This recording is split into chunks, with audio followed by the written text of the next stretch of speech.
Movie के start में हम एरिक को देखते हैं जो कि मेनलैंड से बोट लेकर एक आइलैंड पर पहुंचा। फिर कार ड्राइव करके एक सुनसान जगह पर पहुंचा जहां पे पहले से एक और कार पार्क थी। एरिक अपने साथ एक लाल बैग लेकर आया था और उसके अलावा एक गन बैग में से निकालकर उसने गाड़ियों की नंबर प्लेट्स बदल दी। इसके बाद अपनी कार में से सारे फिंगरप्रिंट्स भी मिटा दिए। फिर पैदल चलते हुए बीच के पास एक घर तक पहुंचा। गन लेकर उसने पूरा घर छान मारा लेकिन घर में कोई नहीं मिला। हमें बस इतना पता चला कि वह किसी डेनिस नाम की लेडी को ढूंढ रहा था। तभी अचानक उसे ऐसी आवाज आई जैसे किसी ने उसका नाम पुकारा। वह जल्दी से घर के बाहर निकला लेकिन बाहर कोई नहीं था। तभी एक बार फिर हवा चली और हवा में सुनाई दिया उसका नाम। तो आवाज को फॉलो करते हुए वह किनारे पर पहुंच गया जहां पर उसे एक मेटल ट्यूब पड़ी मिली और उसके पास पड़ा था ढेर सारा खून जो पानी में जा रहा था। एरिक जल्दी से एक बाल्टी लेकर आया जिससे उसने थोड़े पत्थर खंगाले तो पत्थरों के बीच उसे मिला डेनिस का ब्रेसलेट जिसे उसने बाल्टी में डाला। फिर बाल्टी में पत्थर भर के बाल्टी को पानी में फेंक दिया क्योंकि कोई उसका नाम पुकार रहा था और इस बार किसी मेल की आवाज थी। वो था मैट। मैट एरिक से माँ के बारे में पूछ रहा था जो है डेनिस। तो एरिक ने बताया कि माँ यहाँ पर नहीं है। दोनों माँ माँ कर रहे हैं तो आपको लग रहा होगा कि दोनों भाई हैं, लेकिन ये दोनों भाई नहीं बल्कि लवर्स हैं। दोनों अलग सेंस में माँ बोल रहे हैं और एरिक की सेंस तो कुछ ज्यादा ही अलग है क्योंकि उसका मैट के साथ भी चक्कर है और मैट की माँ के साथ भी। ये बात ऑब्वियसली मैट नहीं जानता, लेकिन डेनिस इन दोनों के रिश्ते के बारे में जानती थी और इससे वह खुश भी नहीं थी। इसलिए एरिक साथ में गन लेकर आया ताकि मैट के आने से पहले डेनिस को निपटा सके। पर डेनिस इसे मिली नहीं। अभी बहुत ज्यादा कंफ्यूजन है, लेकिन पूरा मैटर तब सॉल्व हो गया जब वो दोनों घर पहुंचे और वहां पर उन्हें मिला उनका एक और साथी पॉल। अब यहाँ पर मैं आपको पूरा मामला समझा देता हूँ। डेनिस, मैट, एरिक और पॉल इन चारों ने मिलकर एक बेशकीमती पेंटिंग चोरी की है जो इस मेटल ट्यूब के अंदर है। पेंटिंग चोरी करके चारों अलग अलग हो गए थे और इन सबको इस घर में आकर मिलना था। पेंटिंग डेनिस के पास थी, यानी सबसे पहले वह घर में आई थी, लेकिन अब वह कहाँ है ये समझ नहीं आ रहा। और उसके बाद आया एरिक जो इस इरादे से आया था कि डेनिस को मारकर ठिकाने लगा दूंगा। इससे एक हिस्सा भी कम हो जाएगा और उसके रास्ते से एक कांटा भी निकल जाएगा जो उसे मैट के साथ रहने से रोकता। जिस कार के पास एरिक ने अपनी कार पार्क की थी, डेनिस उसी कार में आई थी। एरिक के बाद मैट आया और मैट का कहना है कि उसने सिर्फ एक कार दिखी।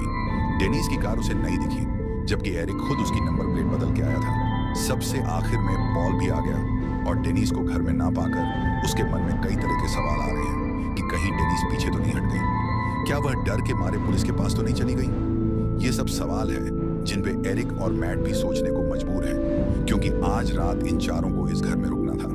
फिर अगली सुबह एक बोट आएगी जिसमें बैठकर ये कहीं दूर निकल जाएंगे पेंटिंग के साथ। देश छोड़ने के लिए इनके नकली पासपोर्ट्स भी तैयार हैं। सब कुछ प्लान के मुताबिक हो गया। बस आखिर में डेनिस ने दिक्कत कर दी। हालांकि एक संभावना यह भी है कि कहीं डेनिस को किसी ने मार तो नहीं दिया क्योंकि एरिक को उसका ब्रेसलेट मिला था ढेर सारे खून के साथ, जो बात इसने किसी को बताई नहीं और ना ही यह बताया है कि इसके पास एक गन भी है। अगर डेनिस को किसी ने मारा है इसका मतलब कि कोई इनकी रॉबरी के बारे में जानता है और वह इनका भी नंबर लगा सकता है। पर जिसने भी डेनिस को मारा उसे क्लियरली पेंटिंग में कोई इंटरेस्ट नहीं है क्योंकि पेंटिंग वो किनारे पर ऐसे ही छोड़ गया। हल्का सा शक पा और मैट के ऊपर भी है, कहीं डेनिस को इन दोनों में से किसी ने तो नहीं मार दिया। सवाल कई सारे हैं। यह गुत्ते सुलझने में अभी टाइम लगेगा। फिलहाल मैट को यह डर है कि उसकी माँ को कहीं कुछ हो तो नहीं गया और पॉल को यह उम्मीद है कि डेनिस को सप्लाई लेने गई होगी। सुबह बोट के आने से पहले वापस आ जाएगी। ये दोनों ही इस बात से अनजान है कि पेंटिंग एरिक को किनारे पर पड़ी मिली है ढेर सारे खून के साथ। साथ में डेनिस का ब्रेसलेट भी था। एरिक ने इन्हें यह बताया है कि पेंटिंग घर के अंदर थी। खैर, उन दोनों के फोन्स अपने लाल बैग में भर के उसने बैग भी समंदर में फेंक दिया। हाँ, लेकिन गन नहीं फेंकी। अब यहाँ पे एक और अजीब चीज हुई। समुंदर के ऊपर तैरती हुई हवा के साथ एक आवाज आई जिसे सुनते ही एरिक मानो किसी के वश में हो गया। वही आवाज सुनकर घर में मौजूद पॉल और मैट की भी सेम हालत हो गई। तीनों जैसे किसी के कंट्रोल में हो चुके थे। ज़ॉम्बीज की तरह चलते हुए तीनों एक जगह पर आकर जमा हो गए। तभी एकदम से तीनों होश में आए और तीनों ही क्लूलेस थे। पॉल और मैट ये सोच रहे थे कि वह घर के बाहर कब आए। उन्हें तो ऐसा कुछ याद ही नहीं, मानो एक सेकंड पहले घर के अंदर थे और पलक झपकते ही बाहर आ गए। बीच की कोई मेमोरी नहीं है। हाँ, पर एरिक के पास है बीच की मेमोरी, किनारे वाली बीच। तीनों ने आराम से बैठ के डिनर किया और इस बारे में कोई बात नहीं की क्योंकि तीनों ही थके हुए थे। इसके बाद मैट नहाने चला गया और पॉल और एरिक बाहर बैठ गए, जहां पे पॉल ने रिवील कर दिया कि वह एरिक और डेनिस के संबंध के बारे में जानता है। पॉल ने उन दोनों को कैमरा में देख लिया था जब उनकी थोड़ी बातचीत चल रही थी। क्योंकि पॉल टेक गाय है, इसलिए कैमरास का इंचार्ज यही था।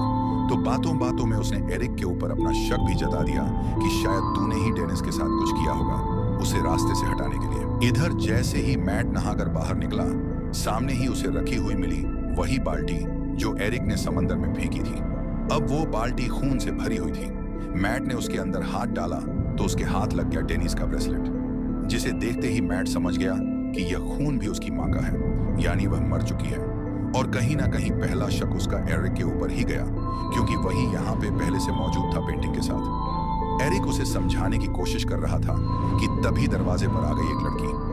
वह बहुत ज्यादा घबराई हुई उनसे मदद मांग रही थी। तो एरिक और पॉल उसके साथ चले गए और उनके जाते ही मैट ने देखा कि बाल्टी गायब हो चुकी। लड़की का नाम है ओपल।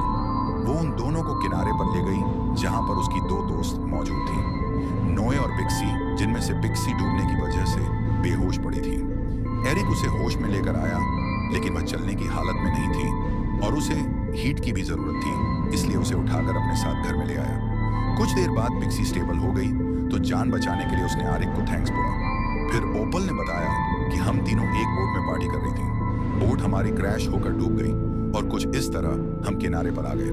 अपने बताने के बाद उसने लड़कों से सवाल शुरू कर दिए और सवाल बहुत ज्यादा थे कि तुम कौन हो, यहाँ पे क्या कर रहे हो वगैरह। पॉल और मैट ने अपना असली नाम बताने के बजाय नकली नाम बता दिए, जो कि सेफ्टी के हिसाब से सबसे ज्यादा मेन था, क्योंकि अभी अभी डूब के मरने से बचने के बाद ये लड़कियां कुछ ज्यादा ही रिलैक्स लग रही हैं। उन दोनों के फेक नाम सुनकर एरिक को बहुत बुरा लगा, क्योंकि वह पहले ही अपना असली नाम बता चुका था। इससे आप समझ जाओ कि रॉबरी में एरिक को सिर्फ मसल के लिए रखा था, वरना दिमाग चलाना इसे आता नहीं। पॉल और मैट ने झूठी कहानी बनाकर बोल दिया कि यहाँ पे मैट की बैचलर्स पार्टी चल रही है। एरिक मैट का भाई है और पॉल उसका दोस्त, और जिससे मैट की शादी होने वाली है उसका नाम मैट ने बता दिया डेनिस। यहाँ पे एरिक भी शॉक्ड, क्योंकि दो एमएफ हो गए। वो बड़ी समझदारी से कहानियां बुन रहे थे, लेकिन लड़कियों के पास उनकी हर एक बात के लिए नया सवाल था। बैचलर्स पार्टी की कहानी बनाई तो लड़कियों ने पूछ लिया कि ना तो यहाँ पे म्यूजिक है, ना खाना है, ना पीना है, तो पार्टी किस नाम की। वो बोले कि पार्टी तो हमने कल ही कर ली थी। बिकने लायक बात नहीं थी, पर बिक गई। अब लड़कियों को फोन की जरूरत थी, लेकिन फोन तो सारे एरिक फेंक चुका। मैट बोला कि हमारे पास फोन नहीं है, क्योंकि यह पार्टी का पहला रूल है। फोन तुम्हें गांव में मिल जाएगा, सुबह होते ही हम तुम्हें कार में ले जाएंगे। अब यह बात बोलकर मैट ने तीनों को फंसा दिया, क्योंकि उन्हें पीछा छुड़वाना था। पर मैट ने कल का दिन भी लड़कियों के नाम कर दिया। सुबह लड़कियों को गांव में लेकर जाएंगे तो जो बोट आएगी उस पर कौन जाएगा। तीनों ने अकेले में जाकर इस बारे में बात की और हल यह निकला कि लड़कियों के सामने एक और बहाना बनाना पड़ेगा। बहाना यह मारा कि हमें कल सुबह एक बॉयज ओनली ट्रिप पर जाना है, तो हम अपनी कार तुम्हें दे देंगे, तुम तीनों गांव में चली जाना। अब यहाँ भी लड़कियां खेल गई कि हमें तो कार ड्राइव करनी आती नहीं, जिससे वह तीनों फिर से निराश हो चुके थे। पर अच्छी बात यह थी कि लड़कियां मजाक कर रही थीं, उन्हें कार चलानी आती है। बोला ना मैंने अभी मौत के मुंह से निकली है, और मजाक इनके बंद ही नहीं हो रहे। जितने मिस्टीरियस लड़के हैं उससे कई गुना ज्यादा मिस्टीरियस यह लड़कियां हैं। लड़कों के चेहरे पर तो शिकन भी है, लेकिन लड़कियां तो माहिर नजर आ रही हैं। कहीं डेनिस के गायब होने से इनका कोई लेना देना तो नहीं। क्या अब यह तीनों लड़के भी गायब होने वाले हैं? मौका देखकर सबसे पहले पॉल ने वह पेंटिंग ले जाकर बेड के नीचे छुपा दी, क्योंकि एक आध सेकंड अगर और निकलता तो लड़कियां उस पर भी सवाल पूछ ही लेती। मगर जब पॉल रूम से बाहर निकला तो सामने उसे पड़ा हुआ मिला एरिक का लाल बैग, जिसे उसने समंदर में फेंक दिया था। फोन वगैरह भी उसके अंदर थे। तो पॉल ने वह बैग भी बेड के नीचे छुपा दिया, और तभी उसके पास आ गई नोए। वह भी रूम के अंदर घुसना चाह रही थी, पर पॉल उसे बहला फुसलाकर वापस ले आया। फिर लड़कियों के कहने पर वह सब एक गेम खेलने लगे। गेम के रूल सिंपल हैं, एक एक करके सब अपने बारे में 3 बातें बताएंगे, जिनमें से 2 बातें सच होंगी और 1 बात झूठ होगी। सामने वाले को गेस करना होगा कि कौन सी बात झूठ है, उस हिसाब से पॉइंट्स मिलेंगे। Team girls versus team boys. ये गेम जरूरी इसीलिए है क्योंकि इससे हमें इन सब के बारे में बहुत कुछ जानने को मिलेगा। 1 बात झूठ बताएंगे, लेकिन 2 सच भी तो बताएंगे।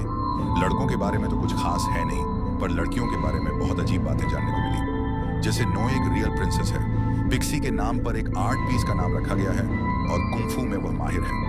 कुंफू वाली बात उसने प्रूव करके दिखाई, बड़ी आसानी से एरिक को पिन डाउन करके, जो कि तीनों लड़कों में सबसे ज्यादा पावरफुल है। यानी लड़कों को घबराने की जरूरत है। एक और खास बात यह है कि लड़के तो रूल्स के हिसाब से चल रहे थे, लेकिन लड़कियां अपने हिसाब से बातें बता रही थीं। कभी 2 झूठ और 1 सच, और कभी तीनों सच।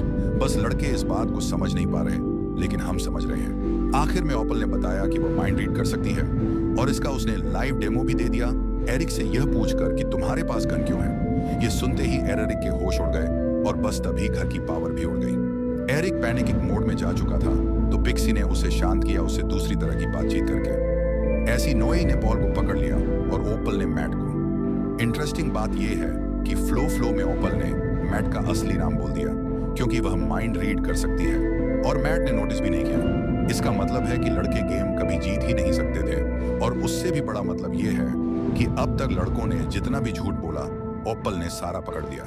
लड़कों के बारे में सब कुछ पता होने के बावजूद ये लड़कियां इनके साथ खेल रही हैं, और ऐसा दिखा रही है जैसे ये लड़कों के जाल में फंसी है, न कि लड़के इनके जाल में।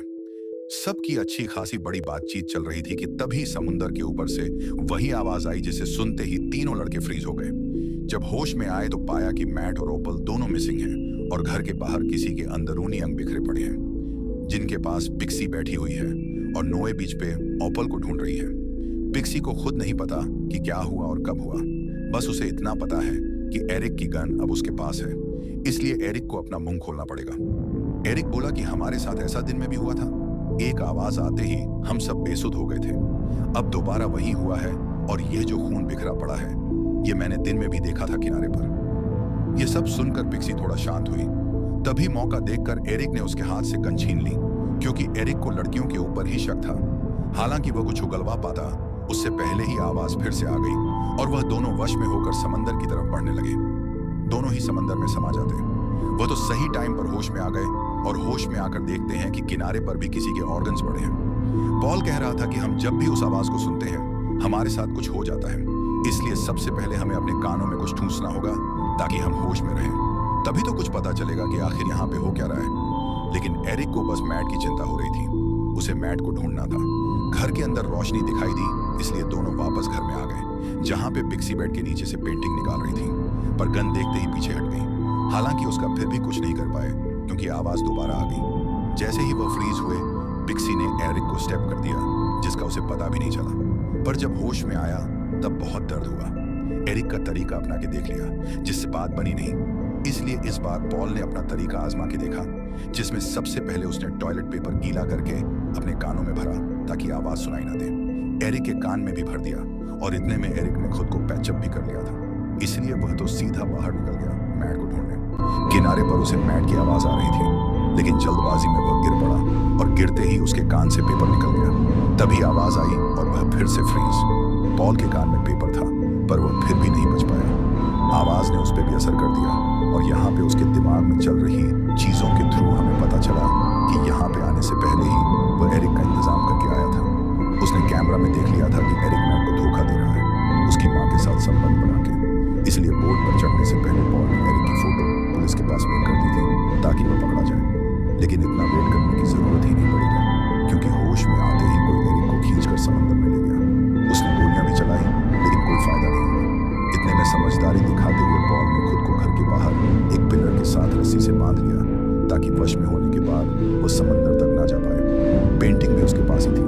पॉल को लेने कई बार आवाज आई, लेकिन दिमाग चलाने की वजह से वह बचा रहा। पर सुबह तक वह रस्सी भी टूट गई, और आखिर में पॉल किनारे तक पहुंच ही गया, जहां पानी के ऊपर खड़े होकर उसे बुला रही थी वह तीनों लड़कियां। उनके माया जाल में फंसकर पॉल भी पानी में उतर गया, और वह तीनों उसे भी ले गई। लेकिन मूवी अभी बाकी है, क्योंकि डेनिस अभी जिंदा है। वह भी फ्रीज होकर घर के दूसरी साइड वाले किनारे पर खड़ी है, जहाँ किसी की नजर पड़ी नहीं। पैर से उसके मांस उखड़ा हुआ है, यानी लड़कियों ने इस पर भी अटैक किया था, लेकिन इसे मारा नहीं, क्योंकि जो सबसे पहले आई थी उसे सबसे लास्ट में मारेंगे।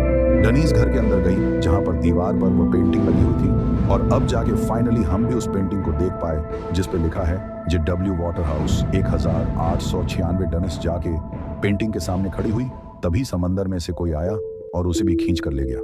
इसी के साथ ये मूवी भी खत्म हो गई। वीडियो पसंद आई तो लाइक कर देना, और ऐसी और इंटरेस्टिंग वीडियोस देखने के लिए चैनल को सब्सक्राइब करके बेल नोटिफिकेशन को ऑल पर सेट कर लो, ताकि नोटिफिकेशंस आपको लुभाकर यहाँ पर ले आए। मैं आपसे मिलूंगा अगली वीडियो के साथ।